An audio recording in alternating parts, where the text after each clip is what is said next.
Bien, pues muchas gracias a José María.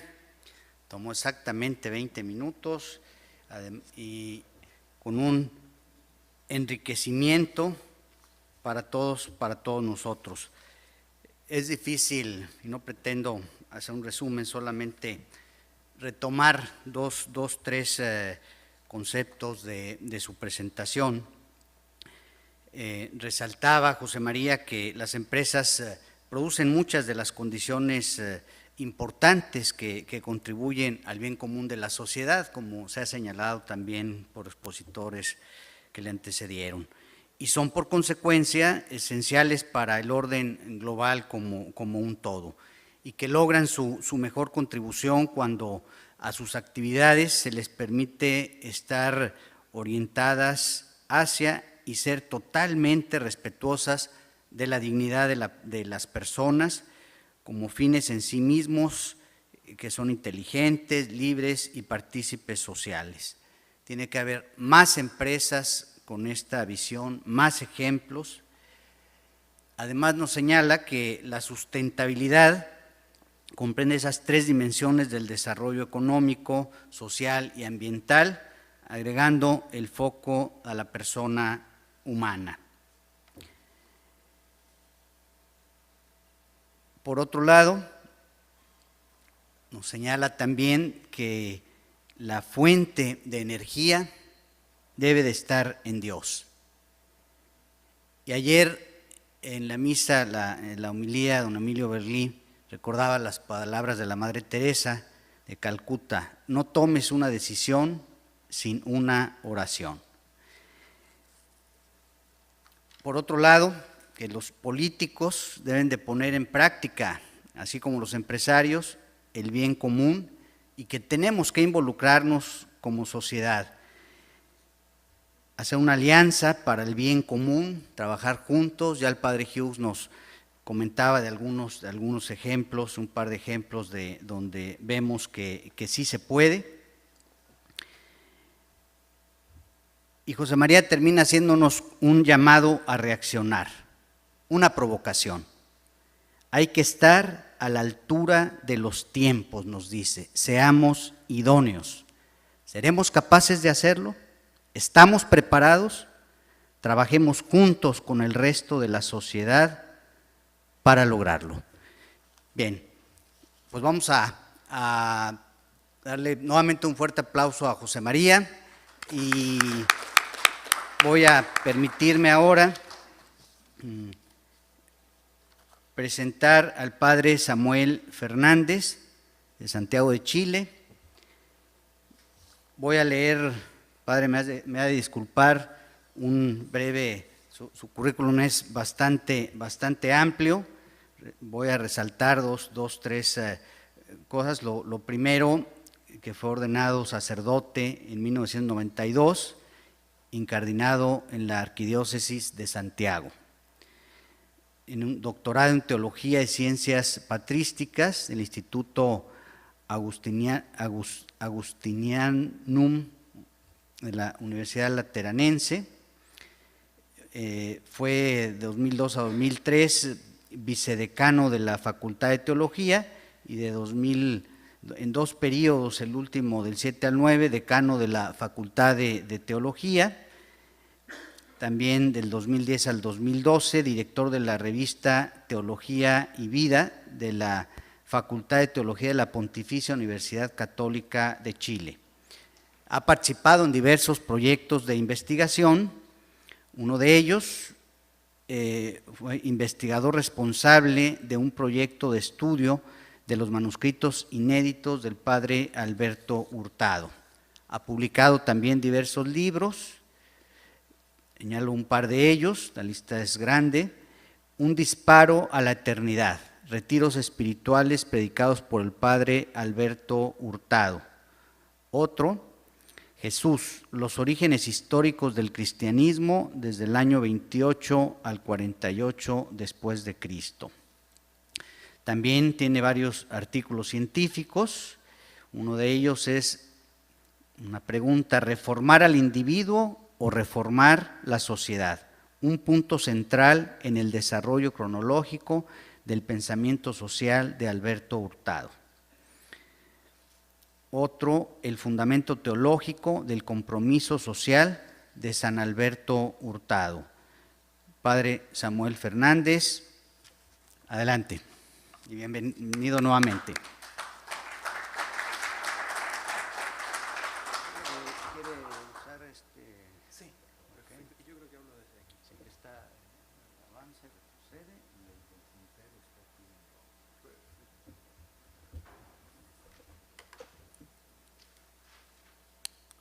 Muy bien, bueno, en primer lugar agradezco la invitación y también agradezco la posibilidad de dirigirme a todos ustedes. También agradezco la presentación. El tema que nos convoca son las implicancias de la fe para el empresario cristiano. Naturalmente, la primera pregunta que nos hacemos, ¿puede la fe cristiana orientar la vida empresarial? En la encíclica Lumen Fidei del Papa Francisco, que sabemos que comenzó también el Papa Benedicto, nos dice que la característica propia de la luz de la fe es la capacidad de iluminar toda la existencia del hombre. Por eso, muy al inicio, al presentar la fe de Abraham, en especial en el número 11, explica el versículo, el vínculo que hay entre la fe y la creación. El documento recuerda que la palabra de Dios que llama a Abraham no es ajena al patriarca, sino que el patriarca la reconoce como una voz inscrita en el propio corazón. El Dios que llama a creer es el mismo que ha dado origen a todas las cosas. Por eso la fe puede aspirar a ser una luz para la realidad completa, porque nosotros creemos que la realidad completa proviene de Dios, del Dios mismo que nos llama. Es decir, el Señor que nos predica el Evangelio es el mismo que ha creado todas las cosas. Por eso puede tener la aspiración de iluminar la realidad completa. Y por otra parte, diciéndolo en términos negativos, si Dios que nos creó nos llama, ese llamado no puede ser un obstáculo para la vida, sino que el llamado de Dios no es un obstáculo, sino un estímulo verdaderamente para la vida. El Evangelio no es inhumano, no es una dificultad, sino que un estímulo para permitir que la vida humana se desarrolle y se desarrolle auténticamente. Ese es el punto fundamental. Si hay una fricción entre la vida humana y el Evangelio, es precisamente no entre la vida humana y el Evangelio, sino que entre una falsa vida humana y el Evangelio auténtico. De esta manera, en este fundamento se apoya la convicción de que la palabra del Evangelio ilumina la realidad, también la realidad empresarial, no para hacerla fracasar o para ser un obstáculo, sino para llevarla a su auténtico desarrollo.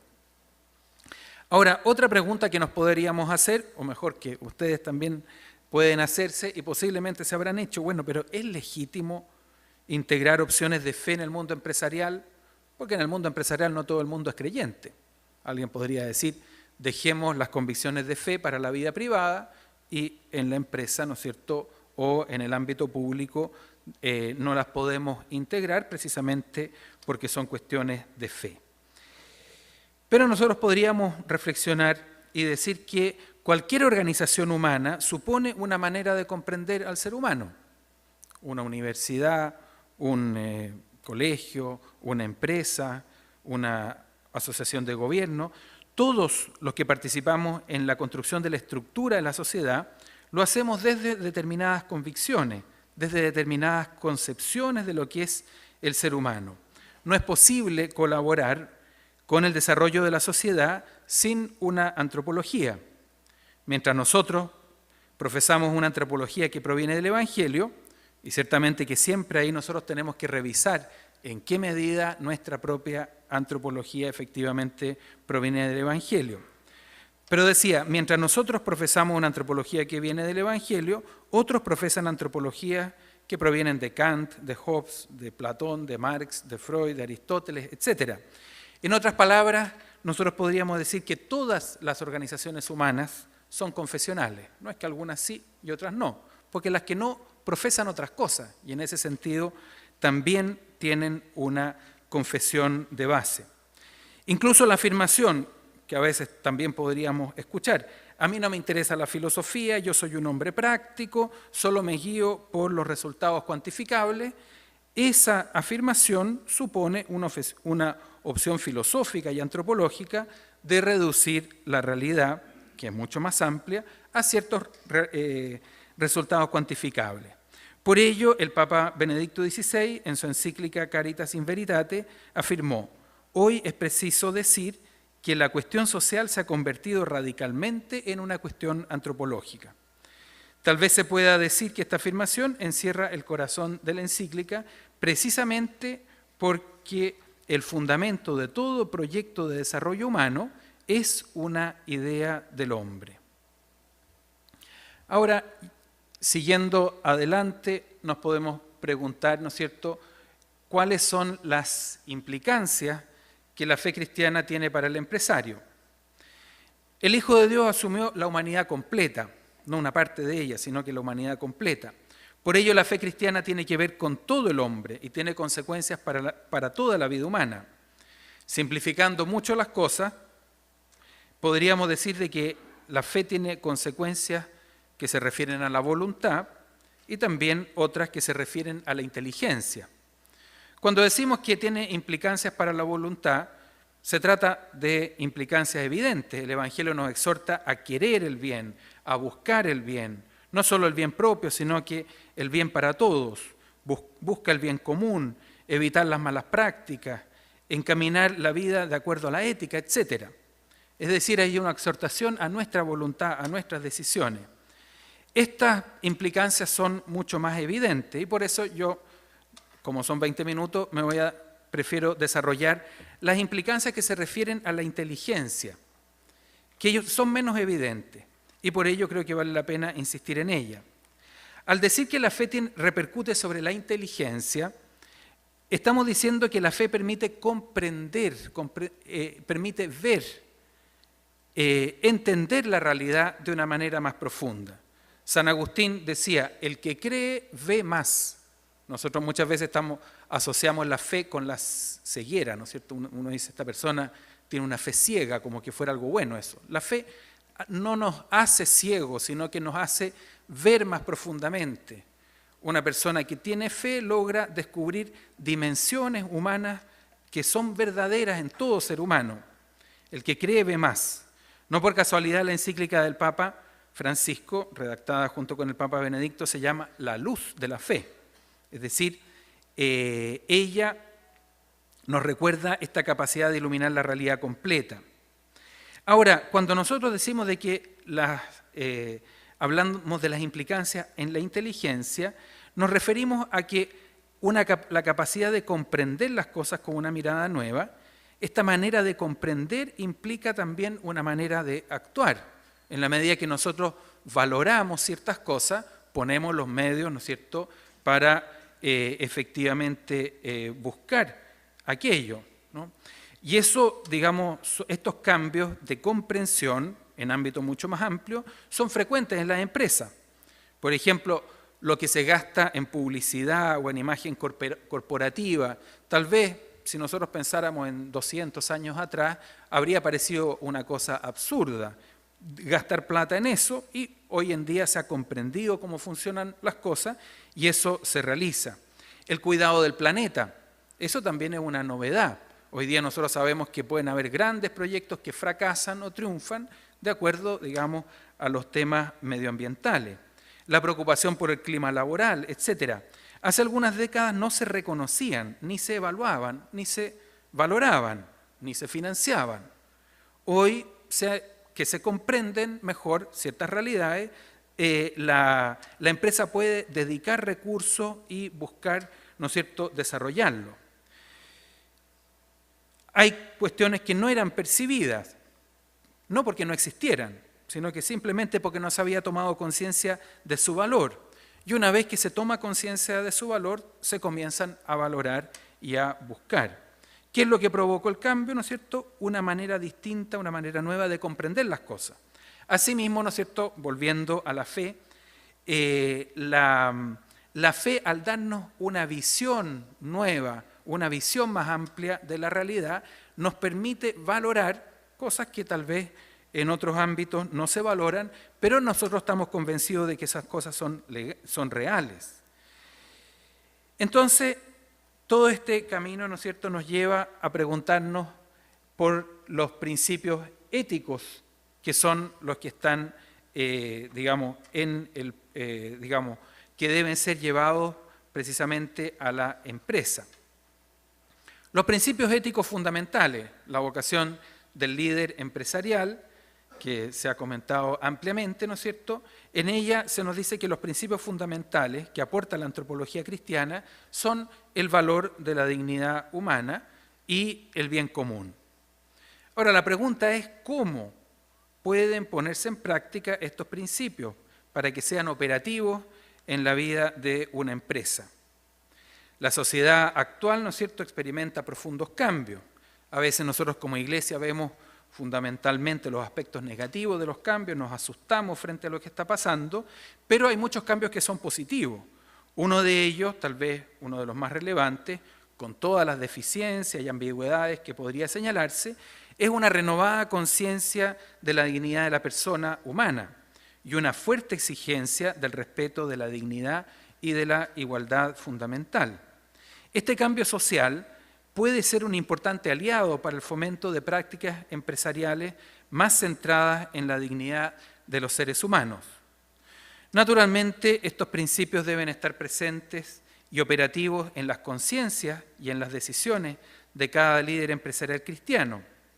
Simplificando mucho las cosas, a veces se ha pensado, ¿no es cierto?, que los aspectos estructurales de la doctrina social de la Iglesia están en manos de los políticos, de los legisladores o de la reflexión de la ciencia económica, mientras que a los empresarios cristianos les corresponde una aplicación de la doctrina social de la Iglesia en el ámbito individual.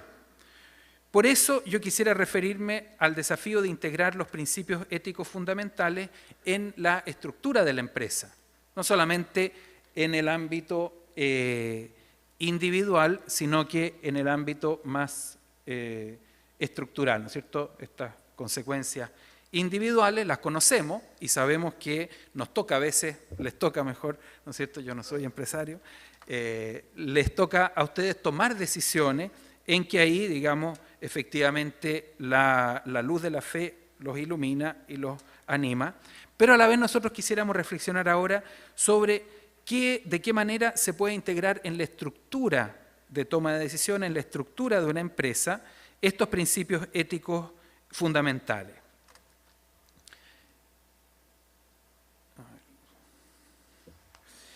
Entonces, ¿cómo integrar orgánicamente nuestra visión cristiana del hombre en la actividad empresarial? ¿Qué consecuencias prácticas puede tener la fe cristiana en la organización y en la gestión de una empresa? ¿De qué modo los principios éticos fundamentales pueden iluminar la manera práctica de organizar la gestión de una empresa? Nosotros a veces podemos escuchar o tener el prejuicio de que, bueno, las cosas son como son, que está muy bien de que hablemos, ¿no es cierto?, de estos temas, pero que la ética finalmente no tiene un real impacto en la vida de una empresa, porque en la práctica las empresas se regulan por las leyes del mercado, que no las inventamos nosotros, sino que están simplemente funcionando. Pero la gestión empresarial, que podría parecer una realidad simplemente técnica que obedece a leyes del mercado, está también guiada por opciones éticas, en el sentido de la comprensión de la realidad. No simplemente en esto de, bueno, actúo bien o actúo mal, sino que ético me refiero en la manera de valorar la misma realidad.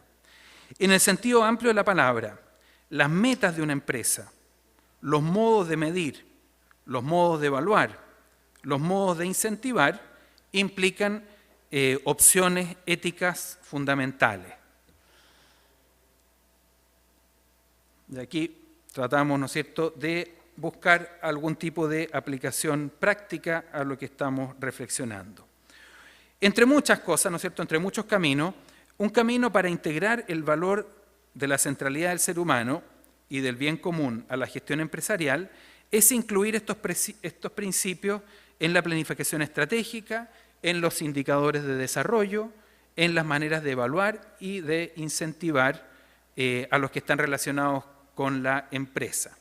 Entonces, aquí quisiéramos dar algunas pistas que obviamente son fragmentarias, pero que yo espero que a ustedes como empresarios los puedan estimular posiblemente a desechar estas y a buscar otras, pero al menos ofrecer desde la teología también, ¿no es cierto?, una mirada a la manera, a la aplicación práctica de los principios orientadores, los principios éticos orientadores en la gestión empresarial. El primero, integrar los principios éticos fundamentales en la planificación estratégica. La presencia de la preocupación por la centralidad del ser humano y del bien común en la misión y en la visión de una empresa pueden tener resultados importantes y duraderos. La misión y la visión de una empresa orienta su gestión. Es decir, si nosotros en las discusiones de directorio, etcétera, etcétera, podemos integrar algunos aspectos, ¿no es cierto?, o podemos integrar más la centralidad de la persona humana, el bien común, en la misión, en la visión de una empresa, eso se transforma, ¿no es cierto?, ya no en una pura cuestión individual, sino que eso orienta la gestión de una empresa. Eso permite que alguien, ¿no es cierto?, pueda reaccionar y decir, mira, con esta decisión no estamos siendo fieles, ¿no es cierto?, a la misión de nuestra empresa que mira hacia ese lado, ¿no es cierto? Y de esa manera entonces puede tener un impacto operativo en la gestión más allá de las decisiones individuales del empresario cristiano.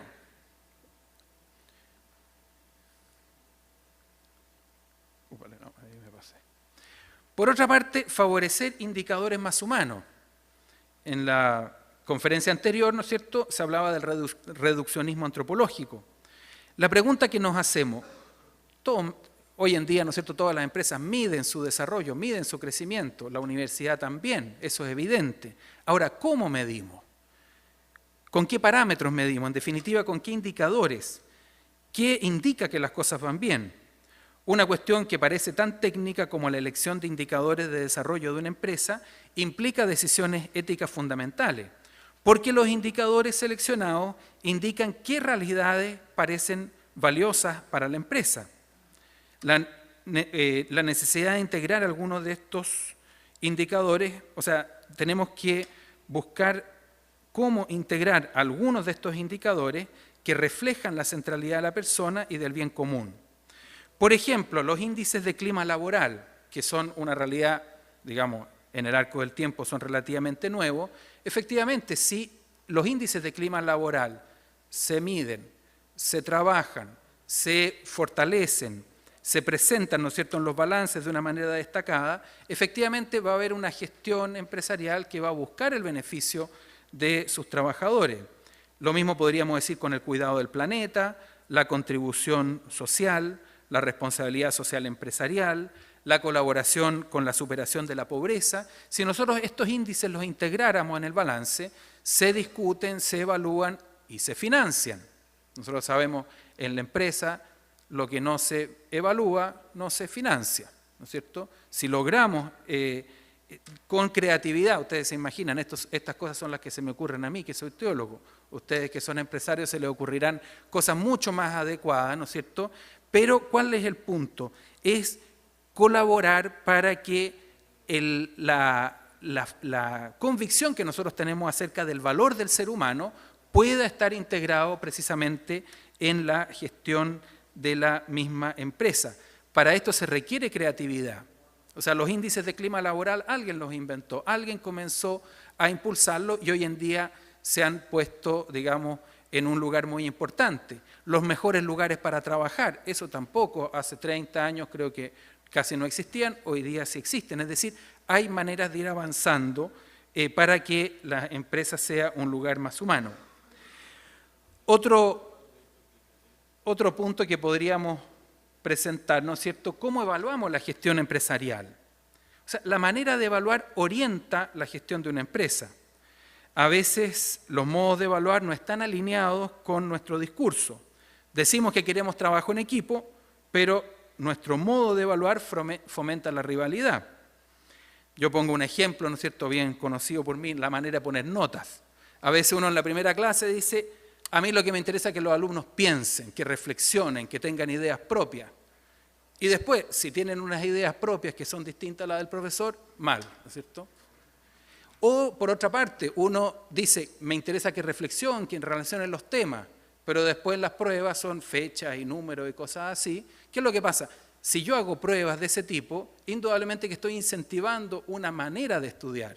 Si hago pruebas en que hay que relacionar las cosas y hay que pensar, estoy fomentando, ¿no es cierto?, que se reflexione y que se piense. Finalmente, la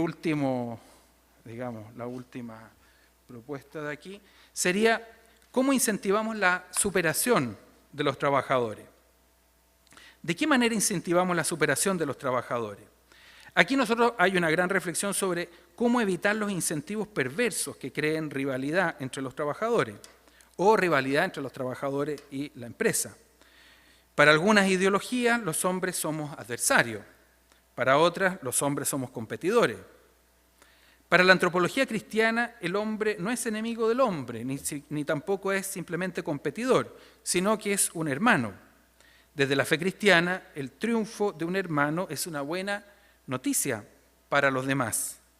¿De qué manera es posible favorecer un sistema de incentivos que sea coherente con la antropología cristiana? Vuelvo también a lo de la universidad. Nosotros insistimos en que queremos formar gente que sepa trabajar en equipo, pero evaluamos individualmente. Entonces, a los que les va mejor no les interesa trabajar con los que les va peor. Por otra parte, en las universidades también, a veces en el discurso está que nos piden a los profesores dedicar mucho tiempo a los alumnos, pero después en las evaluaciones nos ponen puntaje solo por publicaciones. Entonces, si nos incentivan a publicar, en realidad están desincentivándonos a dedicar y, entre comillas, a perder tiempo con los alumnos. Entonces, acá hay una cosa que es importante. Los indicadores, la manera de evaluar, los incentivos no son una cuestión puramente técnica, sino que hay una decisión ética, porque ahí estamos indicando lo que verdaderamente nos parece que es valioso. ¿Qué pasa aquí? En síntesis, las maneras de planificar, de medir, de evaluar y de incentivar pueden ser más o menos coherentes con la centralidad de la persona humana y del bien común. Y volviendo, ¿no es cierto?, al inicio, la característica propia de la luz de la fe es la capacidad de iluminar toda la existencia del hombre. Gestionar una empresa de acuerdo a lo que el ser humano realmente es no implica entonces un freno para su desarrollo, sino una reorientación de su desarrollo hacia un desarrollo más auténtico y por lo tanto más humano. El Evangelio entonces no entorpece la vida humana, sino que la lleva a su verdadero desarrollo. Muchas gracias.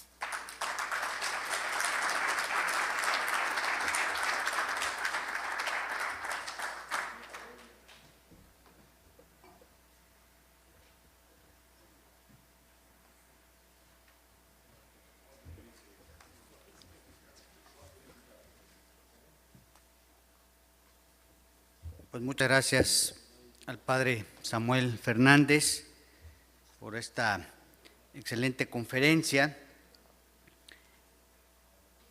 Y bueno, nos dice el padre Samuel si realmente puede la fe cristiana orientar la vida empresarial y cómo la fe puede realmente iluminar toda la existencia del hombre. Y nuevamente sale a relucir el tema de la fricción, de la falsa vida humana versus el Evangelio, la vida dividida. Nos pregunta también si es legítimo integrar opciones de fe en el mundo empresarial. Muchas veces nos señala que todas las organizaciones son confesionales o somos confesionales y muchas veces nos cuesta explicitarlo, hablar de nuestra fe. Y esa fe que nos permite ver, comprender, que el que cree ve más profundo y precisamente a la luz de la fe, iluminar esta realidad de una manera completa para poder actuar. Y hablando de los principios éticos, resalta de la vocación de líder empresarial la dignidad humana y el bien común. ¿Y cómo podemos integrar estos principios en la estructura de la empresa? Y nos habla precisamente de esa aplicación práctica, de ese incluirlos en la gestión, en la planeación estratégica, en los indicadores de la empresa, y justamente, padre, coincidimos totalmente en UNIAPAC con esta visión, y es lo que hemos estado trabajando en los últimos años en el protocolo de responsabilidad social, que precisamente invita, acompaña a las empresas para que podamos llevar esa forma de gestión y evitar esa vida dividida y hacer vida los principios de la doctrina social de la Iglesia en nuestras empresas. Entonces, pues, muchas gracias, Padre Samuel. Creo que ahora lo que sigue serán los grupos de trabajo. ¿Sí estamos en lo correcto?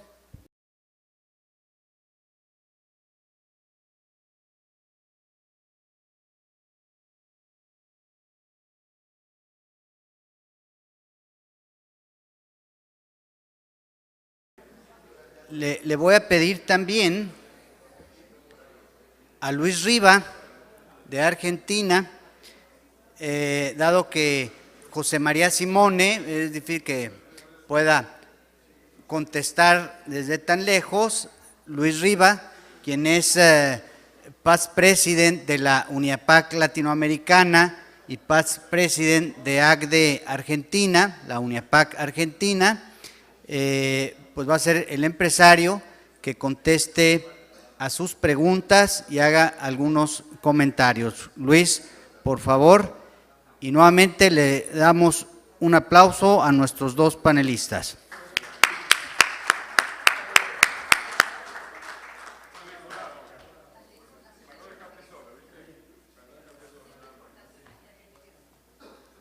Bien, antes, si me lo permiten, antes de arrancar esta última o esta parte de después de los grupos de trabajo, este diálogo con los expositores, quisiera pues aprovechar el micrófono para extender un particular saludo de amistad y solidaridad con el pueblo de Venezuela, ya que nos preocupa que las libertades estén en peligro y que la convivencia social se dificulte por sistemas políticos, sectarios y excluyentes. Resaltamos el peligro de democracias sin valores que se convierten con facilidad en totalitarismos visibles o encubiertos y de fundamentalismos que en nombre de una ideología pretenden imponer a los demás hombres sus concepciones de la verdad y del bien. Aquí está un hermano nuestro venezolano que le pido que ponga de pie, que salude, pues una señal de… Es el padre Adolfo Sosa Márquez. Gracias por estar aquí y que sienta, padre, a través suyo, pues que nos solidarizamos con el pueblo de Venezuela.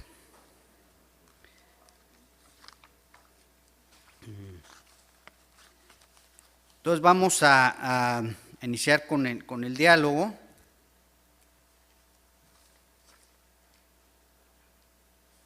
Tenemos un par de preguntas. La primera dice, y necesitamos comente ejemplos, casos de métodos, de incentivos coherentes con la antropología cristiana. ¿Quién de los dos, o los dos, uno a uno, que tenga algunos ejemplos, casos de esa coherencia con la antropología cristiana? No sé quién quiera iniciar. Bien, así muy en general, porque esa, digamos, no es mi especialidad. Pero si uno ve, por ejemplo, cuando el mundo de pasar de medir dólares per cápita simplemente a los índices de desarrollo humano, ahí verdaderamente se produce un progreso. Los índices de desarrollo humano no están, digamos, necesariamente elaborados por cristianos o leyendo las encíclicas sociales, pero efectivamente son índices que hacen mayor justicia a la amplitud del ser humano, que no simplemente los dólares per cápita. Sabemos lo engañosos que pueden ser los indicadores, porque por ejemplo los dólares per cápita promedio de una nación no indican, digamos, los niveles de desigualdad que hay, por ejemplo, ¿no? Entonces, en ese sentido, digamos, lo que yo presenté fue sobre todo un estímulo para poder reflexionar, tal vez, digamos, ciertamente con la creatividad empresarial, también se pueden crear o fomentar, ir imponiendo ciertos, diciéndolo en términos un poco, digamos, impropios, incluso ir poniendo de moda cierto tipo de indicadores que puedan efectivamente ir haciendo mayor justicia a la amplitud del ser humano. Si en un balance de la empresa solamente los incrementos de capital son los que están destacados, si se destaca, qué sé yo, digamos, la formación de los y perfeccionamiento de los trabajadores, hay tantas maneras de poder ir mostrando de qué modo, ¿no es cierto?, la empresa va progresando, también a través del perfeccionamiento, la educación de los trabajadores, de los hijos de los trabajadores, etcétera, etcétera. Pero como les digo, yo no quisiera dar, digamos, o reflexionar sobre soluciones técnicas, porque esas, digamos, les corresponden a ustedes. Era sobre todo un estímulo para poder reflexionar, y ustedes que están en la empresa sabrán aplicarlo mucho mejor de las cosas que se me pueden ocurrir a mí. Gracias, Padre Samuel. Luis, por favor. Sí, yo creo que nos dio el Padre una buena referencia, un buen listado de algunos temas para cómo incentivar, medir, planificar con lineamientos éticos. Por un lado, yo quiero hacer dos comentarios. Uno, que en nuestro grupo justamente conversábamos cuánto de esto es de ética humana o digamos, de humanismo simple y cuánto más se puede hacer desde una antropología ya más cristiana. O sea, empezamos a hablar de fe y terminamos hablando de ética, que es menos que la fe, ¿no? Acá hay valores y principios que se pusieron que pueden ser ni siquiera cristianos. Hoy día muchos de estas formas de medición, de incentivos, ya surgen de una propia sociedad más humanista, ¿no? Tal vez en lo cristiano es un desafío para pensar qué más habría que hacer para poner una pizca adicional, un poco adicional a, digamos, a esto que ya son valores humanos, no solamente cristianos, son más amplios, ¿no? Por ejemplo, un tema que comentábamos, no sé, hay muchas cosas que surgen ya de la propia evolución del mundo, de la sociedad, de los temas de clima laboral, cuando la gente ve cómo tiene que cuidar los talentos de su personal, hace mediciones y consideraciones y trabajos muy especiales. ¿Algo más se puede poner desde una óptica cristiana? Y sí, algo más. Por ejemplo, nosotros decimos como cristianos que valoramos la familia como centro primero, digamos, de la sociedad. Y la mujer en la familia tiene un rol central, ¿no es cierto? Ambos padres, pero la mujer central en los primeros momentos de vida.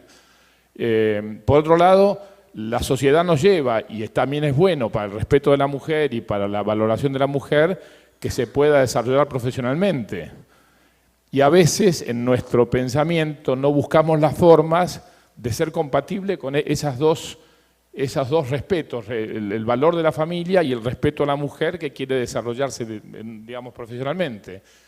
Y por ejemplo, los temas se hablaba mucho en algún momento de igualar salarios del hombre y mujer para igual tarea, pero hay mucho más que eso, digamos, los temas vinculados a a la maternidad, digamos, cómo dar los temas de licencias y de consideraciones y de formas de trabajo distintos. Bueno, es una consideración que si yo quiero valorizar la familia, pero también respetar a la mujer profesional, ahí hay convicciones profundas que me pueden hacer tomar decisiones importantes. Es decir, hay muchas cosas que se pueden hacer.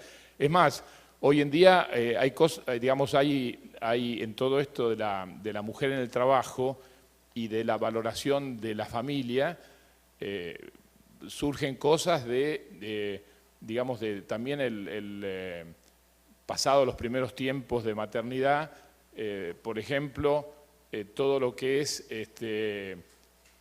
sobre todo en países que tienen periodos de licencia muy grandes, hoy día, después de los primeros semanas o meses de licencia de maternidad, las personas pueden elegir el resto de la licencia si la toma la madre o el padre. Y la licencia por maternidad hoy día se ha extendido y cada vez más se extiende a una licencia por paternidad, porque a veces consideramos que tener un día libre para el nacimiento de un hijo, 2 días libres, es insuficiente. Por ahí tener por lo menos una semana o 10 días para que esté la familia en torno a un nacimiento. Bueno, serían criterios que por ahí van más allá de lo puramente humano, ¿no es cierto? Hay cosas que siempre nos alientan a pensar. En todo el tema de incentivos hay muchísimo que se puede trabajar en torno a, también se hace desde el punto de vista de humanista, no solamente cristiano, pero cómo incentivar respetando a la persona, pero también el equipo, el grupo y todo el conjunto, ¿no es cierto? Es decir, hay cantidad de cosas que muchas veces los temas que surgen profesionales o de un pensamiento ético general, no solamente cristiano, pero cómo ponerle el propósito y el énfasis desde el punto de vista de los valores vividos por uno. Hay mucho para hacer, hay muchísimo. Bien, muchas gracias, Luis. Yo agregaría solamente en este tema de los incentivos. Cuando hablamos de un incentivo, muchas veces pensamos, se han dicho algunos que no son económicos, pero luego a veces pensamos luego en lo económico. Creo que un incentivo muy importante que va con la antropología cristiana, pues es la participación, ¿verdad? Que la gente participe, que tenga metas comunes con la empresa, que se sienta querido, que se sienta valorado. Creo que es un incentivo también muy importante. Pasamos a la siguiente pregunta. Después de esta hacemos una de viva voz. Me pedía Patrick de Colombia, te vas preparando, pero voy a hacer esta que nos ponen aquí por escrito. ¿Conoce alguna empresa que haya reflejado los valores que mencionamos en su visión y misión? ¿Nos puede compartir la experiencia?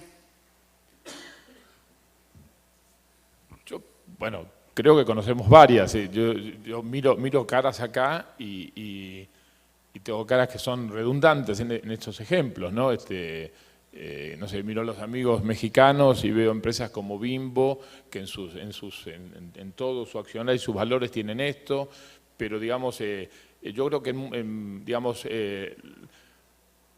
bueno, tal vez lamentablemente esto es demasiado, no es el mar abierto, es apenas una pecera este muestrario empresario, pero digo, en este grupo empresario creo que, digamos, hemos tratado en muchas de las empresas que tenemos y dirigimos y administramos de manejarnos en estos valores. Creo que justamente una de las riquezas que ha tenido UNIAPAC es poder unirnos y mostrar esto. Y una de las cosas más valiosas que tienen estos simposios, que ya llevan 12 ediciones a lo largo de más de 30 años, es que hemos acercado los mundos de los pastores y los empresarios, haciendo conocer que es posible hacer esto. Yo me acuerdo cuando, no sé si está el Padre Pedro acá, está el Padre Pedro allá. Me acuerdo cuando en Honduras conversábamos hace 3 años, cuando fue el simposio anterior, cómo el padre Pedro Humes, que la primera vez que había venido a estos encuentros, discutía y no digo se escandalizaba, Pedro, pero te asombrabas de una cantidad de cosas y nos controvertías con una cantidad de temas que hablábamos, porque dicen, no puede ser que esto hagan los empresarios. Y sí, yo creo que tenemos enorme cantidad de ejemplos. Creo que lo que tenemos que hacer, y lo que hace UNIAPAC, y ojalá con la ayuda de los pastores, es estos ejemplos mostrarlos y mostrar que se puede ser eficiente, empresarialmente, humano y cristiano. Eso es importante. Creo que es el trabajo de UNIAPAC. Sí. Muchas gracias, Luis. Adelante, padre. Sí, yo simplemente recordar me recuerdo bien, ¿no es cierto?, de un ejemplo de una empresa relativamente pequeña en que, en primer lugar, había participación de los trabajadores en la utilidad. Entonces, efectivamente, la participación, en el fondo, estaban todos involucrados, ¿no es cierto?, era una empresa relativamente pequeña y funcionaba muy bien eso. Pero el que estaba a cargo de esa empresa, me recuerdo una vez que ya estaba retirado, estaba jubilado, me decía, ¿sabes cuál es la satisfacción profesional más grande que tengo yo? ¿Cuál? Que en tiempos de recesión no despedimos a nadie. Digo esto porque el padre Hurtado tiene una frase muy breve, pero que dice mucho, dice, es muy bueno ser bueno. Efectivamente, acá, ¿qué es lo que pasa? El llamado del Evangelio no es a decir, destrúyanse ustedes en favor de los demás, ¿no es cierto? Y el cristianismo no es arruinar la propia vida, etcétera, sino que efectivamente es una invitación a vivir con plenitud. Entonces, ¿qué es lo que sucede? Cuando se actúa éticamente, obviamente que se actúa en función de los demás y por gratuidad, pero eso significa, digamos, un retorno intangible, ¿no es cierto?, que verdaderamente no tiene valor. Sería aberrante, ¿no es cierto?, que uno actuara bien para, ¿no es cierto?, eso sería seguir con la lógica simplemente mercantil. Pero efectivamente la entrega a los demás, la preocupación por el otro, no es una destrucción de la propia vida, sino que es un camino del desarrollo más adecuado, más verdadero, en definitiva más humano y por lo tanto más cristiano. Nosotros, a imagen de la Trinidad, estamos hechos para la entrega, para la donación, para la reciprocidad. La independencia, la autonomía, ¿no es cierto?, no son valores estrictos, cuando se toman en términos absolutos, no son valores ni son ideales auténticamente humanos. Que permiten entonces ya dirigir las actividades humanas básicas. Es decir, cualquier persona que se conecte con la sociedad en red es capaz de ser controlada por esa misma sociedad en red, en base de datos. Podemos en este momento pedir a cualquiera de estas bases de datos mundiales, datos de usted, si usted ha estado conectado a ella, en todo, desde datos personales, datos de su consumo, de sus preferencias, de sus últimos intereses que usted ha ido manejando a través de la red. Prácticamente, este gran poder informacional fue utilizado en primer lugar por los flujos financieros.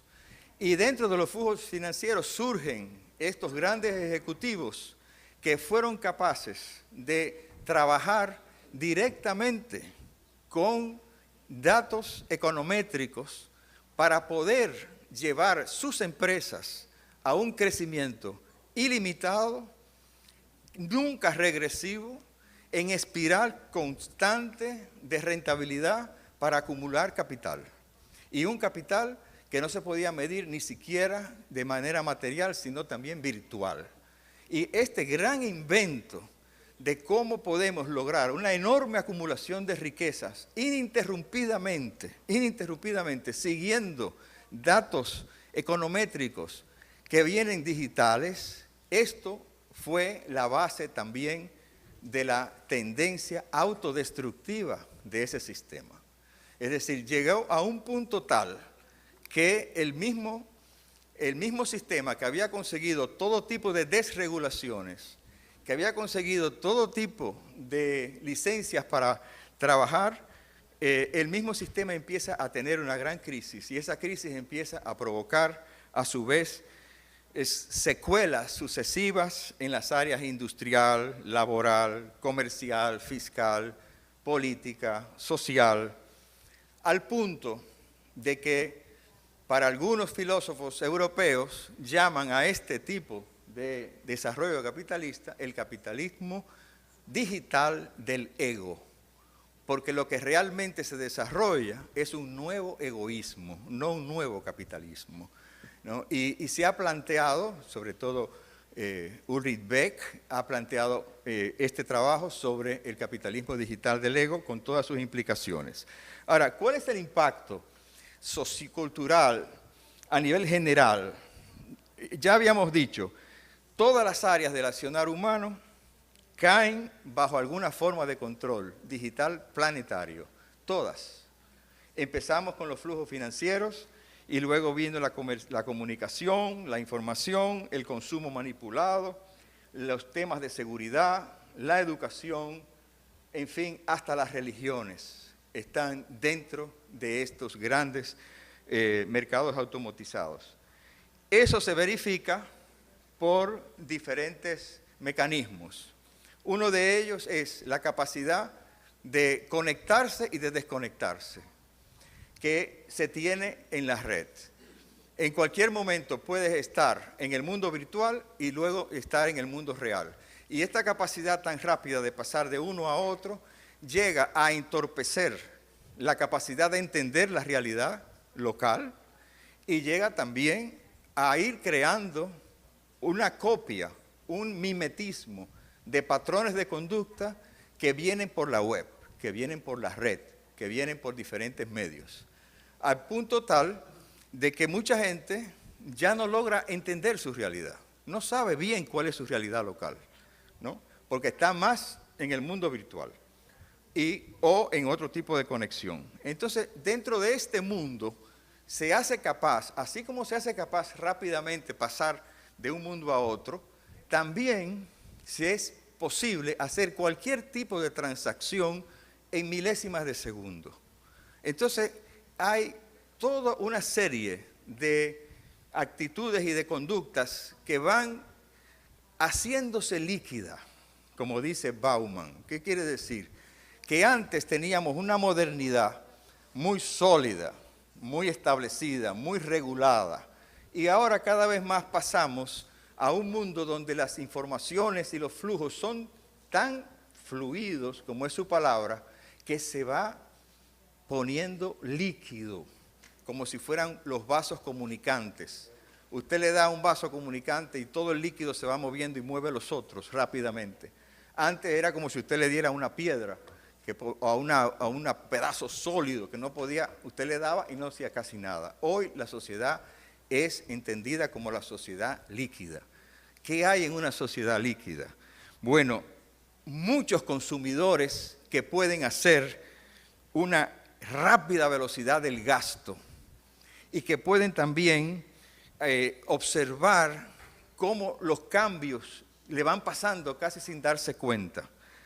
Y prácticamente no estamos preparados para poder abordar esa rapidez del cambio que se da en esta sociedad líquida. La cultura líquida misma, las relaciones sociales son fugaces.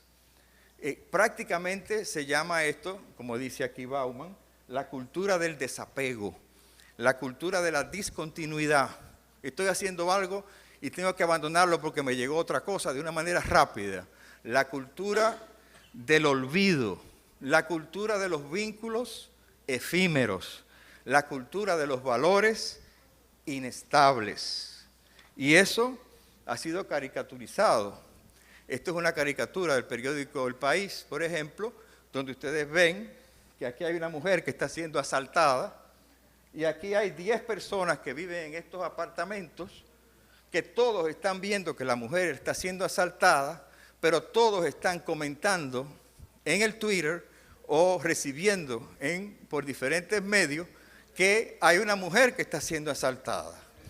Entonces, unos dicen, hay que eliminar la venta de cuchillos, porque el hombre tenía un cuchillo. El otro dice, ay, todos somos ella, nos solidarizamos con ella, la que está sufriendo, ¿no? El otro dice, hagan algo. El otro dice, sí, hagan algo. Pero nadie baja. No hay nadie. Si bajaran los 10, inmediatamente termina. Si bajara uno también, algo pasaría. Pero nadie hace nada. Lo que se hace está en el mundo virtual, ¿no? Y cada quien va generando este tipo de conductas. Esto, que es caricaturizado, tiene unos terribles efectos en el sistema económico.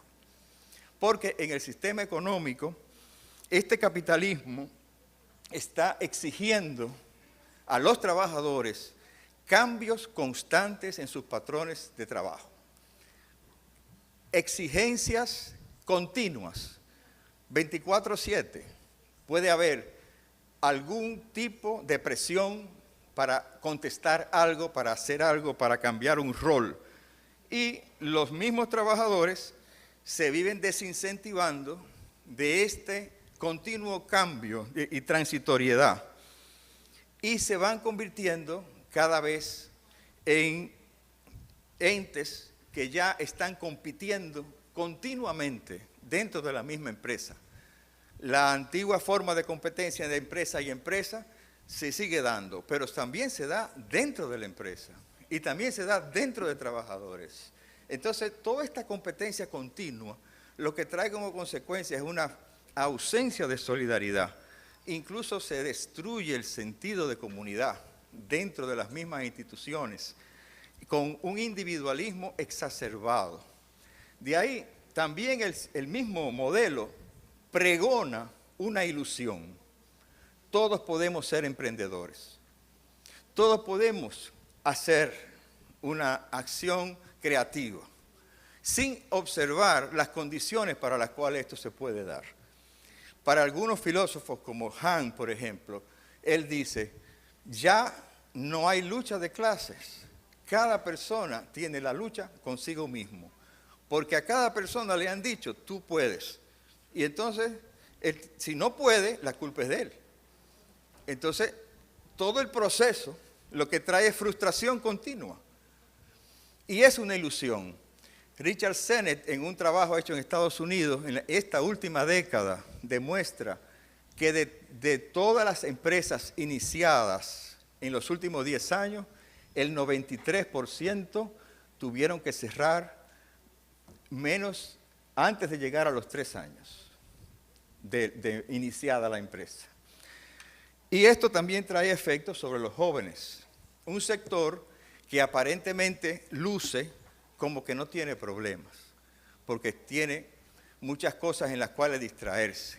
Sin embargo, quizás en pocos momentos de la historia, un grupo vamos a decir, del sector joven, se ha tenido que enfrentar a un mundo que le da tantas ambigüedades, que provoca tantos desconciertos, que trae tantas inseguridades. Los jóvenes no han sido preparados para trabajos volátiles y no encuentran trabajo para desarrollar sus vocaciones originales. No sienten ilusión y no viven ideales. Y esto se repite y se repite. Lo vemos en las aulas, lo vemos en ambientes de trabajo. Encontramos una actitud escéptica frente a la política. Encontramos que mejor prefieren no participar en la sociedad, se refugian. Y ahora hay muchas maneras nuevas de refugio, entre ellas las mismas relaciones virtuales. Se ha perdido este potencial y no encuentran en la educación, como antes podía haber sido, un medio de promoción social directo. ¿Cuánta gente sale egresados y no encuentran trabajo? O encuentran trabajo que no tienen nada que ver para lo que fueron preparados.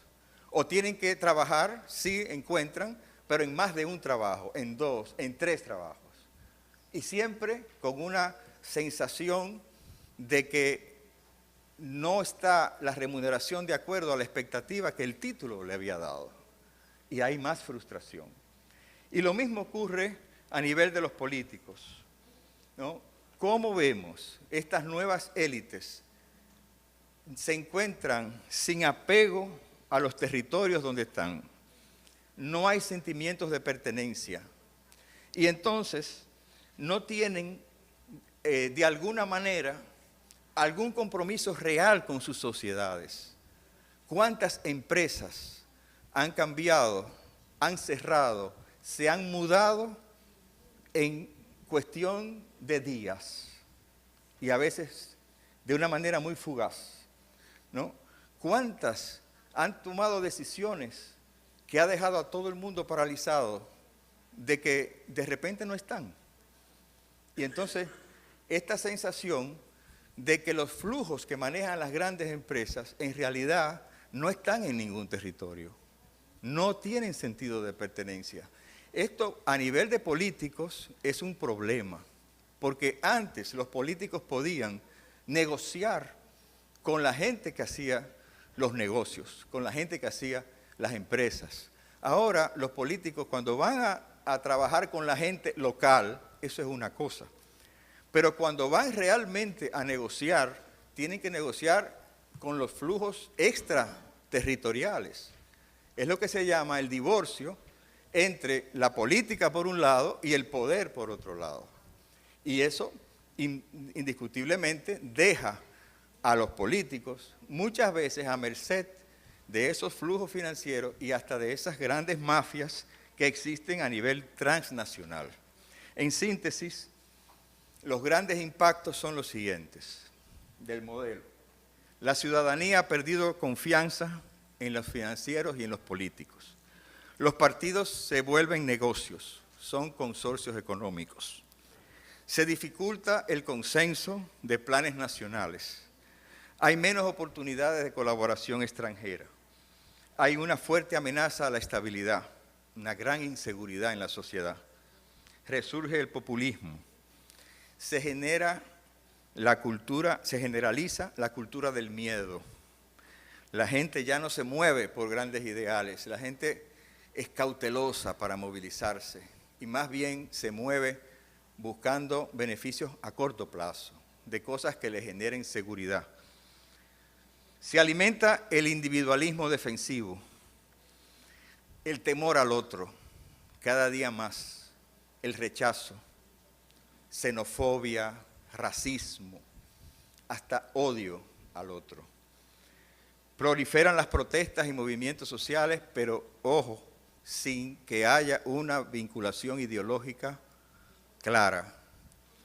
Y lo peor de todo, y eso sí aquí se ha recrudecido en nuestros países latinoamericanos, se recrudece el contexto de la inequidad y la exclusión.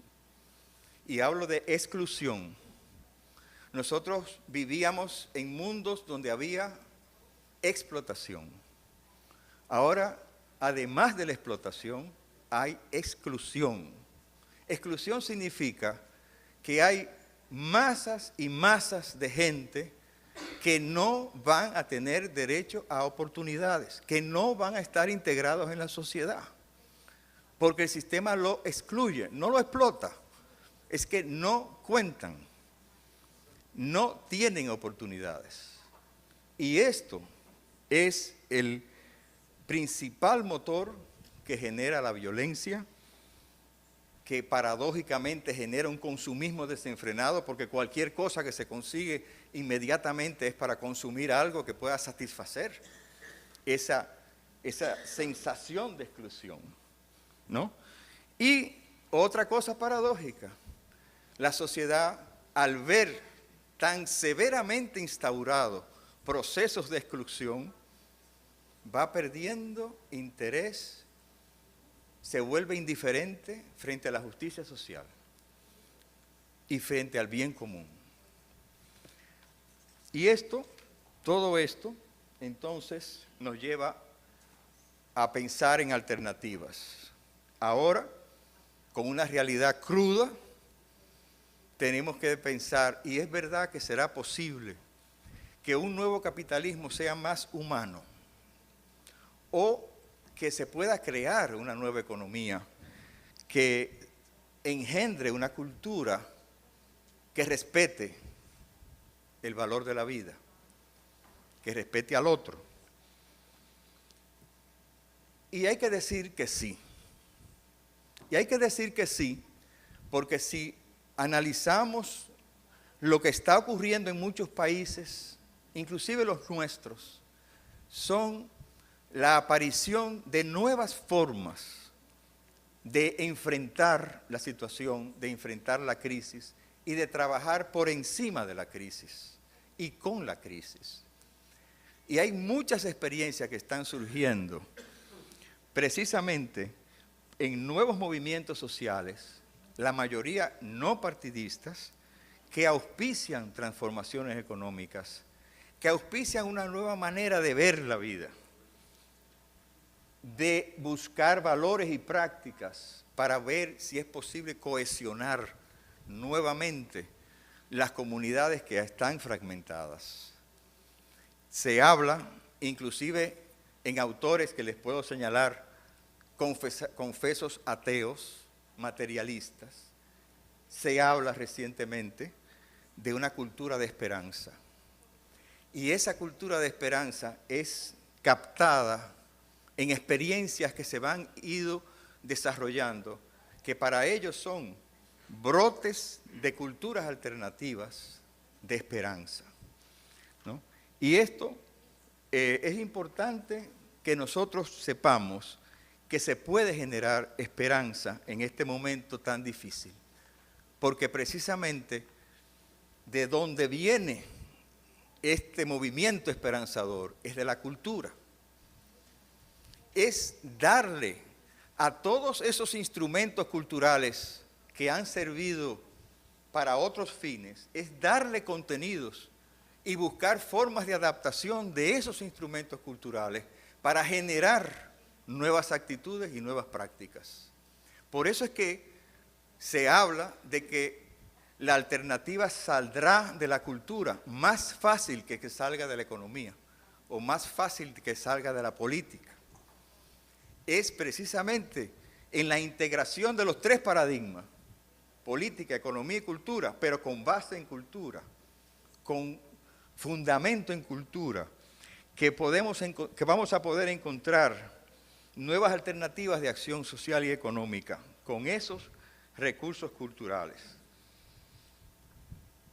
Acaba de salir en mayo en la Universidad de Milán, la Universidad Católica de Milano, en Italia, el Manifiesto Generativo. El Manifiesto Generativo ha sido adoptado, no lo vi porque está en blanco. ¿Ya?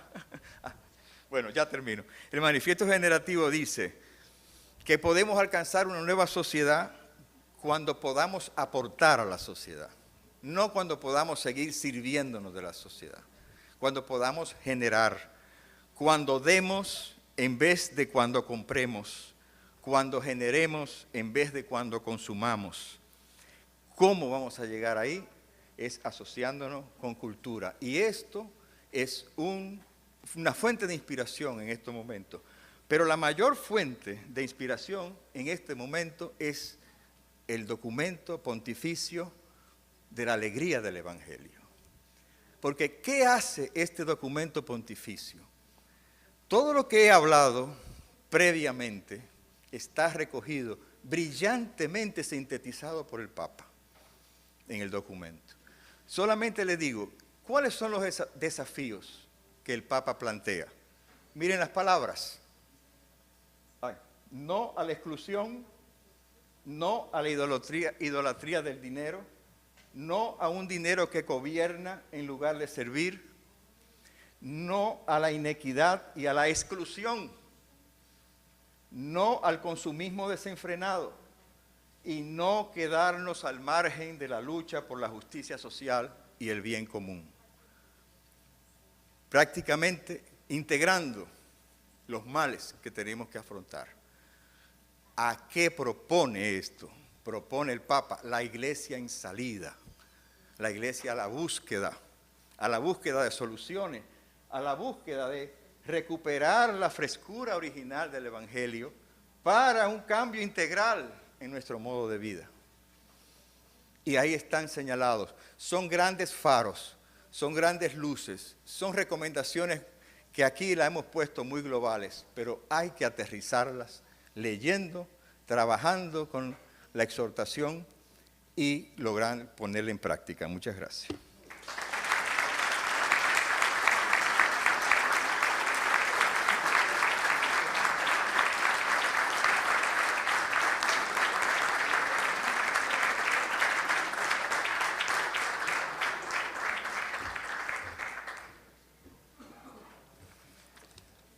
Muchas gracias, profesor Rafael. Em tudo que ha hablado, me quedou a parte final, uma alternativa, uma cultura de esperança. Trabalhar em cima da crise e com a crise, uma nova maneira de ver a vida. Experiências que vêm da cultura, uma cultura embasada em valores. O que é dito é o mesmo que há em Oração de São Francisco, amar que ser amado, e tudo isso. Muitas graças por tudo. Agora temos Ricardo Guimarães, de Brasil, é fundador e CEO de Timus Branding. Ricardo é apoiado dos mais consistentes cases de marca no Brasil, de Natura, case de study na London Business School, e Banco Real, cases de study na Harvard Business School. Seus clientes são empresas líderes em seus setores, TAM, Linhas Aéreas, Natura Cosméticos, que aí Carlos Arruda hablado por la mañana, também Vivo Telefônica, Banco do Brasil, EMSP Pharma, e Universidade Estácio de Sá, Editora Abril, e Organizações Globo, entre outros.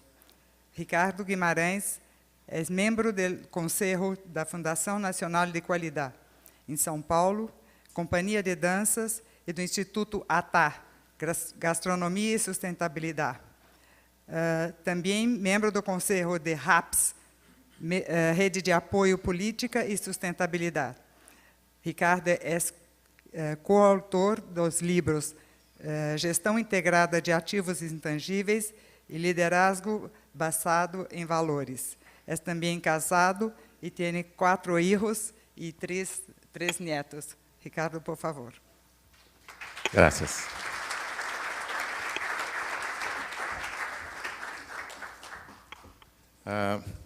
Peço licença para falar em português. Vou falar bem despacito, para que seja claro. E quero agradecer a Deus por colocar Rafael antes de mim, porque concordo com tudo que é dito. Tudo.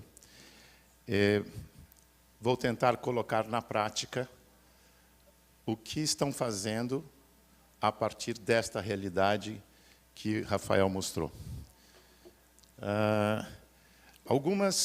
Alguns conceitos eu não concordo, como, por exemplo, cultura. Eu acredito que são artefatos criados por uma visão de mundo, por valores. Então, falamos de um mundo concreto, e não um mundo abstrato dos valores. Novo capitalismo ainda não tem uma ideologia. E o novo capitalismo é uma nova cultura. Essa é a relação entre um novo capitalismo e a cultura. Cultura é uma maneira de pensar e uma maneira de fazer. Eu queria trazer para vocês uma informação. Qual é o fator de maior impacto que estamos tendo em nossas vidas? Vida pessoal, vida profissional, vida empresarial, vida pública. O que mais tem impactado a nossa vida? O que vocês podem me dizer? Velocidade da informação. Este gráfico fala da aceleração do tempo histórico. Esta aceleração é provocada por uma tecnologia de informação que conecta todas as pessoas no mundo. Esta conectividade faz com que todo mundo se relacione o tempo todo, numa velocidade de tempo real. Tempo real significa que não há mais tempo entre o fato e o conhecimento do fato. Todos nós sabemos de tudo ao mesmo tempo. Do ponto de vista de cenário, o tempo real significa transparência. Transparência significa uma exposição 100% do tempo. de todos os ângulos. A sociedade em rede nos expõe. Portanto, transparência não é mais um valor, não é mais uma opção. É um cenário, é dado. Outra característica deste cenário é a complexidade.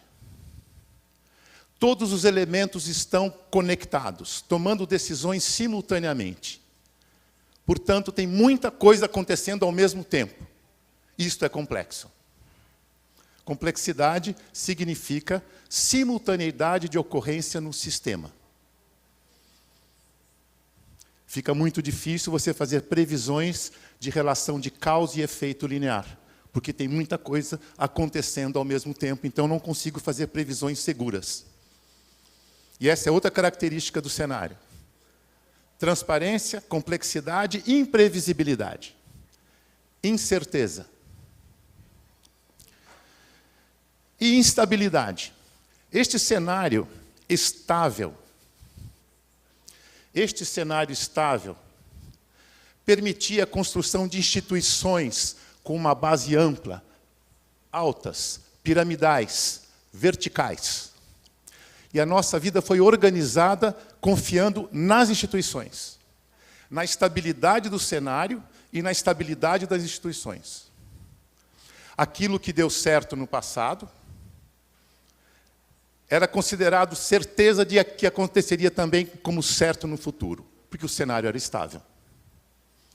Então, as instituições pegavam as melhores práticas do passado, sistematizavam, colocavam bons padrões e controles e dizia para as pessoas: aprenda e repita. Faça igual. Não mude nada. Não inove nada. Por quê? Porque o mundo vai continuar como sempre foi. Portanto, aquilo que deu certo vai continuar dando certo.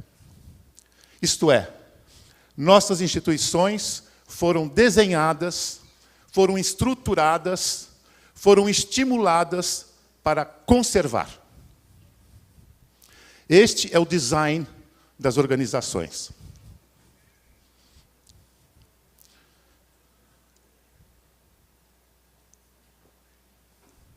Este mundo complexo, veloz, imprevisível, instável, em permanente movimento, destruiu a nossa segurança.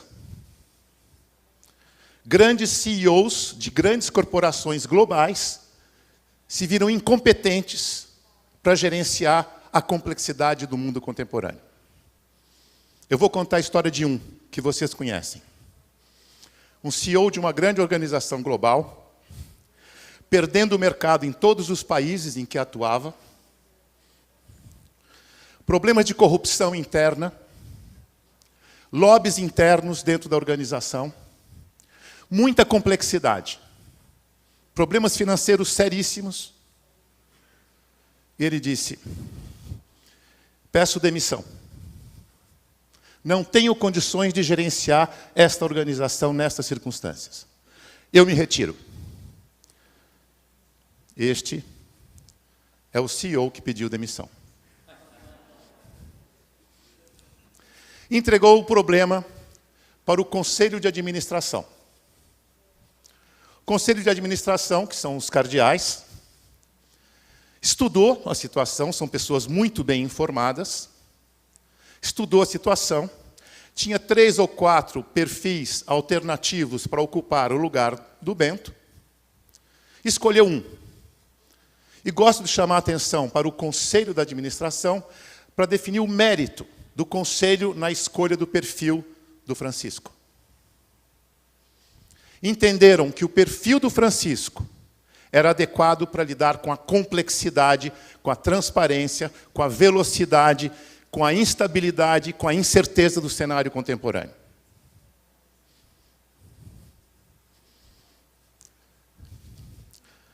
Francisco chegou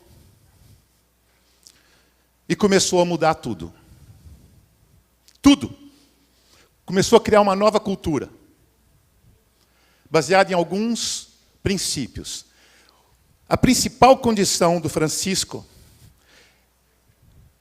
era criar um ambiente, criar recursos, criar ferramentas que viabilizasse o sucesso da gestão dele. Ele não podia trabalhar com as mesmas ferramentas do Bento. Estou mudando tudo. A cadeira. Olha a cadeira do Bento. Ops. A cadeira do Bento. Olha isso. Olha a cadeira do Chico. Chico disse, esta cadeira é muito pesada. Esta cadeira precisa de muita manutenção. Precisa de 3 ou 4 pessoas para carregar de um lugar para o outro. E eu preciso de simplicidade, leveza, economicidade e velocidade. Eu mesmo posso carregar essa cadeira daqui para cá.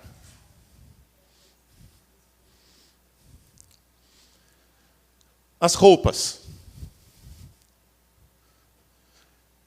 Eu preciso de um manual, de um guia para entender como vestir essas roupas. Vai tomar muito tempo. Eu vou depender de alguém. Por favor, roupas simples. Mande essas roupas para o museu. Valiosíssimas. Mas não significam nada para mim hoje. Eu não preciso delas. Pelo contrário, elas perturbam a minha gestão. Outra coisa. O mundo precisa de um redesign de controles, por exemplo. Vejam o discurso que o Bento está lendo. Alguém escreveu o discurso que ele vai ler. E Chico disse, não preciso que ninguém escreva para mim. Eu sei o que eu quero dizer. Aliás, eu não vou morar no Palácio do Vaticano.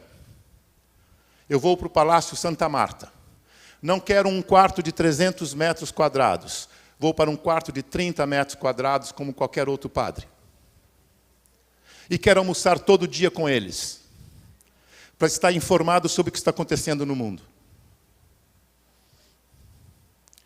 Ele mudou o design, mudou o processo, está mudando a arquitetura, para ter condição de operar. Não foi para ficar mais bonito, foi para ficar mais eficiente, mais próximo. Ok, vou ao Brasil. Como é o Papa Móvel? Este é o Papa Móvel. E tem este vidro. Para que esse vidro? Perguntou o Papa Francisco. Para proteger, para que o povo não possa se aproximar. Tire o vidro. Eu quero me aproximar do povo. Mas eu quero entrar no meio do povo. Não pode, Sua Santidade. A política de seguro não permite. Mude a apólice de seguro. Mude o contrato de seguro. Redesign dos contratos. Das interfaces jurídicas. Gestão de risco. Muda tudo. Muda a cultura.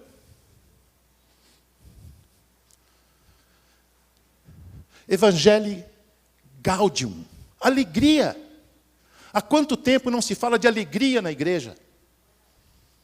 É sempre culpa, dever. Ele está falando de desejo, de alegria, de pôr em prática o que você quer, não o que você deve. É o exercício dos seus valores pessoais. Ele tem os mesmos valores que Bento. Porém, o exercício dos valores do Francisco está na ponta dos dedos, não está só na cabeça. Está na criação de ferramentas para poder transformar o mundo como ele deseja. Não é um dever. Ele faz isso com leveza, com velocidade. Vou falar com a imprensa. Não precisa que eles escrevam as perguntas antes para eu poder estudar e responder. Eu sei o que eu sei, e sei o que não sei. E quando perguntam uma coisa que eu não sei, eu digo, não sei, vou estudar e depois eu digo. Isso significa verdadeiro. Por isso ele tem credibilidade. São valores colocados na prática, no cotidiano. E isso, Rafael, esse desenho é muito importante, porque ele contextualiza tudo o que você descreveu como realidade. Nós estamos vivendo a decadência de um padrão. Muito das coisas tristes, ruins que estão acontecendo no mundo, é porque nós estamos gerenciando a realidade com um padrão antigo, buscando segurança onde não há mais segurança. As instituições não darão segurança, a segurança está com você e com seus valores. E com a desenvoltura de você agir na situação mais complexa do mundo, com simplicidade. Se existe alguma esperança, está nas pessoas e não nas instituições.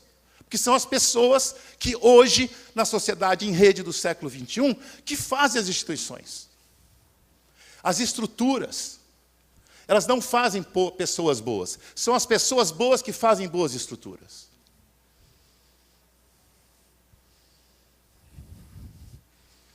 Trabalho com organizações muito grandes e complexas. E é normal as pessoas se esconderem atrás das cadeiras. E não elas se apoiarem nas cadeiras para se colocarem com seus valores. E tem álibis muito inteligentes para não colocar em prática os seus valores.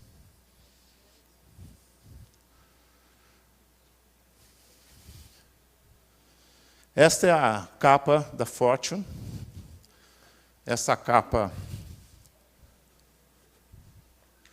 faz 1 ou 2 semanas que saiu, que foi publicada. É uma matéria fantástica,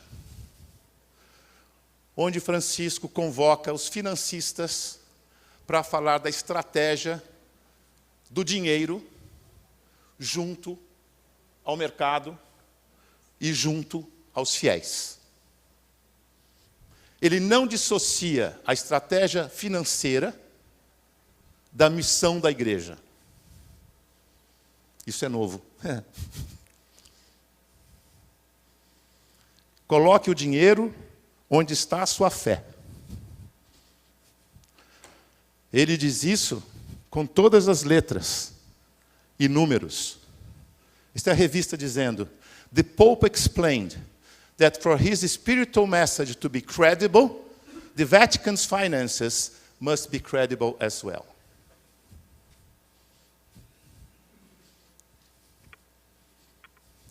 Fazer valer valores morais, valores espirituais, com valores financeiros. Integrar. Se tem uma palavra que vai nos ajudar a redesenhar a cultura, para que ela, de fato, possa produzir pessoas felizes, é a integração. E a integração já está dada. Nós estamos vivendo ambientes sistêmicos. Sistema financeiro internacional. A crise de 2008 é um sintoma de incompetência de gestão de sistemas complexos interdependentes. A Argentina vai ser salva, porque ela pertence a um sistema complexo interdependente. Sistema de saúde. O ebola já saiu da África. Já está nos Estados Unidos. Este é outro sistema complexo interdependente, saúde. Sistemas de recursos naturais. No Brasil temos um caso muito interessante. O Rio Madeira, nós dividimos o Rio Madeira com a Bolívia. E foi decidido no Brasil fazer uma hidroelétrica com o Rio Madeira. E o presidente Lula, independentista, ele falou, cada um no seu quadrado. Portanto, façam a hidrelétrica. Contrataram ótimos técnicos, pessoas muito inteligentes, com muita informação, fizeram um projeto durante 8 meses e publicaram um projeto.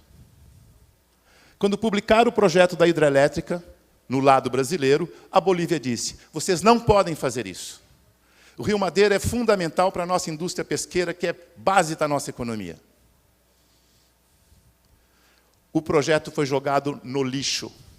Por quê? Porque trabalhava com o pressuposto da independência nacionalista. Quando a natureza não tem política na autogestão dos seus sistemas. Nenhum rio mostra passaporte para sair do Brasil para ir para a Bolívia e vice-versa. Nossa mentalidade independentista, nacionalista, não consegue entender a interdependência sistêmica da economia internacional, da globalização, dos ambientes. Por isso a crise, Rafael, por isso o medo. Porque nós não temos modelo mental para entender a complexidade e a interdependência. Ficamos esperando manuais do passado ou instituições seguras que nos digam o que fazer. Consulta a sua consciência, porra. Aqui, vocês vão me dar licença, e com todo respeito, eu quero questionar a maneira de colocar os objetivos. Esta visão de mundo é uma visão do homem branco, que manda no mundo. É o homem para o qual tudo está a serviço dele, inclusive as mulheres. Vocês estão vendo onde está a mulher lá? As mulheres estão confortáveis com essa posição? Estão ou não? Não? Por quê? Imagina, está tão próximo do homem, com todo-poderoso. Você pode ser mãe dele, olha só, que bonito.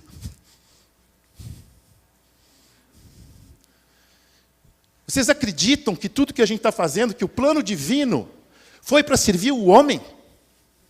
Vocês acreditam nisso? De verdade?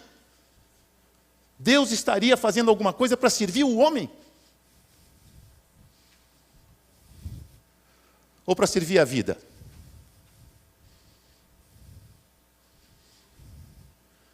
A vida é muito mais complexa e muito maior do que a humanidade. A humanidade é um aspecto da vida, que traz a consciência, o livre-arbítrio para a gente fazer as escolhas. Mas o plano divino, eu juro por Deus, o plano divino não é para servir o homem. É para servir a vida. E se há uma correção que devemos fazer na direção das nossas buscas de solução, é mudar o modelo mental para entender que a vida é prioritária. E que o homem talvez seja o maior zelador da vida onde ela esteja acontecendo. Talvez a ele tenha dado, Deus tenha dado a responsabilidade de cuidar da vida.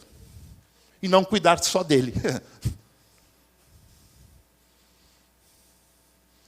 É muito difícil, Rafael, é muito difícil mudar modelo mental. Porque a nossa segurança está aqui. Nós fomos educados para confiar e acreditar nos superiores. Acreditar nas estruturas das instituições. E não acreditar em si mesmo.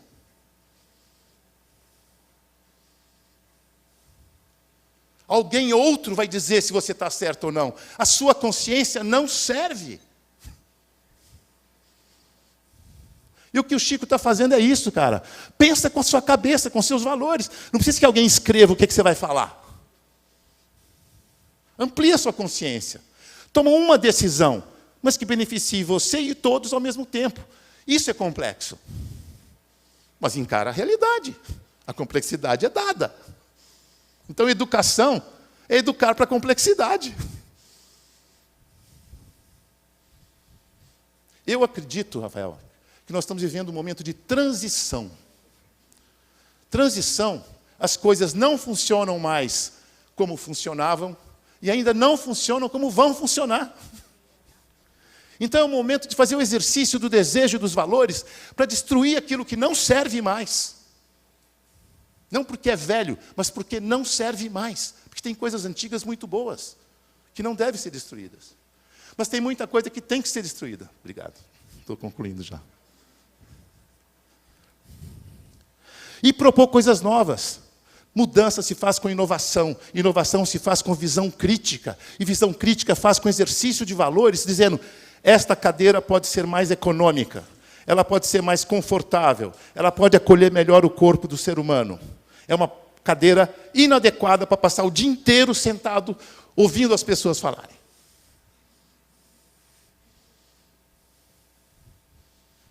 Visão crítica. Ok, quem pode propor uma cadeira melhor? Vamos nos reunir? Sociedade em rede? Produção de soluções? Multidisciplinariedade de competências?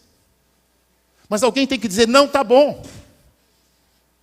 Eu discordo da realidade. E não é porque você é PhD, é porque eu passei o dia inteiro e estou com dor na coluna. Eu sou referência.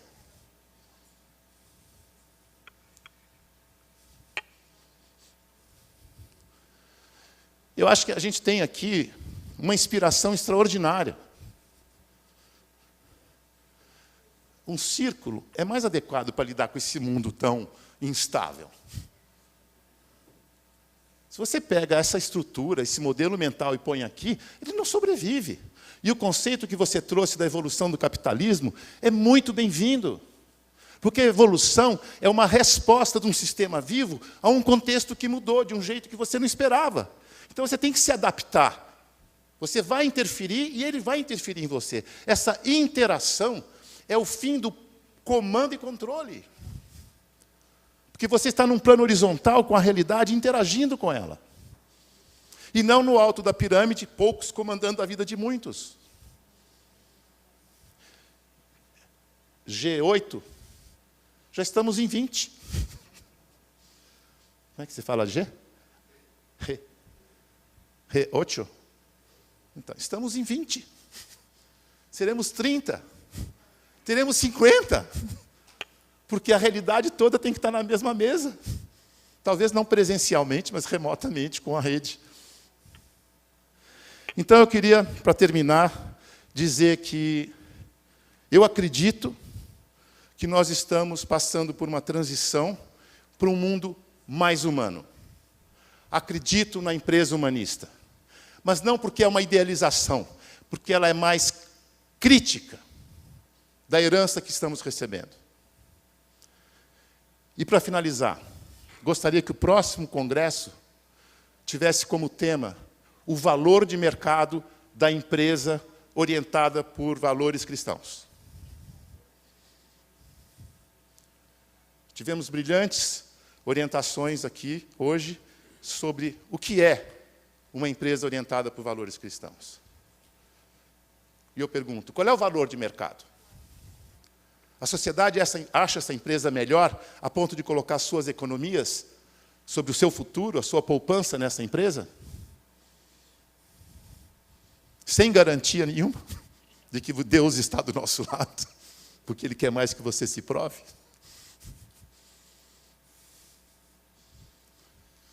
Então é isso, gente. Eu agradeço muito, Sérgio, o convite para falar com vocês. Acho que eu não podia estar em outro lugar. E, para concluir, dizer que tudo o que nós estamos discutindo hoje fala de política e interesses. A liberdade de mercado está nesse âmbito. Neste âmbito da ciência, quando você contraria os princípios de organização de sistemas vivos, como a lei da gravidade, por exemplo, você se jogar do 7º andar, você é punido. E se a sociedade está funcionando com essa interdependência característica dos sistemas vivos, nós já somos punidos por desrespeitar a ciência. Se tem um jeito da gente olhar além da ciência, é com a fé. Esses terão mais segurança de propor críticas e aperfeiçoamentos da sociedade. Não estou desqualificando a importância da política e da relação de conflito dos interesses para promover uma inovação. Mas estou dizendo que a política e os interesses devem estar abaixo da ciência e da fé. É isso aí, gente. Muito obrigado.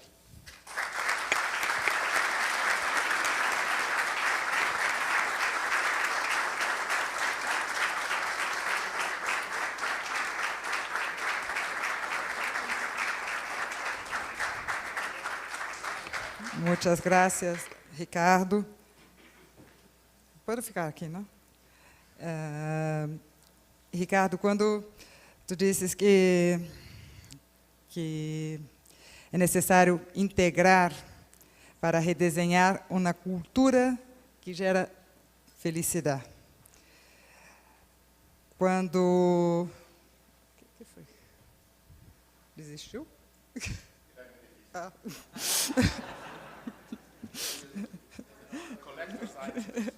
Graças. Que quando acreditamos em nós, em nós outros, porque somos hechos imagem e semelhança de Deus.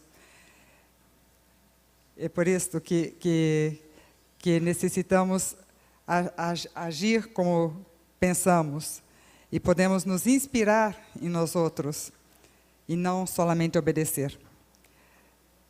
E também quando hablas que eu posso me jogar do 7º andar, se penso que porque Deus está comigo, posso jogar e não vai acontecer nada, lógico que não, porque também temos sabedoria e conhecimento para saber que... Foi Deus que fez a lei da gravidade, né? E também deu sabedoria para saber que se me jogo do 7º andar, não há anjo que me segure, porque deveria saber que vou cair, porque Ele me deu essa possibilidade. Muito obrigada por tudo, e que a gente possa realmente fazer a diferença e redesenhar uma cultura baseada em valores e princípios cristãos. Temos aqui uma pergunta que... Dice, ¿puede usted generar un clima de confianza con laicos católicos? Un clima de confianza y de esperanza con laicos católicos. Para mí. Yo creo que quizás realmente yo no estoy entendiendo bien la pregunta, pero si es como que si alguien quiere ¿quién hizo la pregunta para que me explique? O si alguien sabe qué es. ¿Qué quiere decir? ¿Qué quiere decir? Porque si se puede crear un clima de esperanza y confianza con laicos católicos, yo tengo que decir que si son laicos católicos, ¿por qué no? Pero ¿qué más? No sé qué más decir. Claro que sí. Se não crees, não estavas aqui.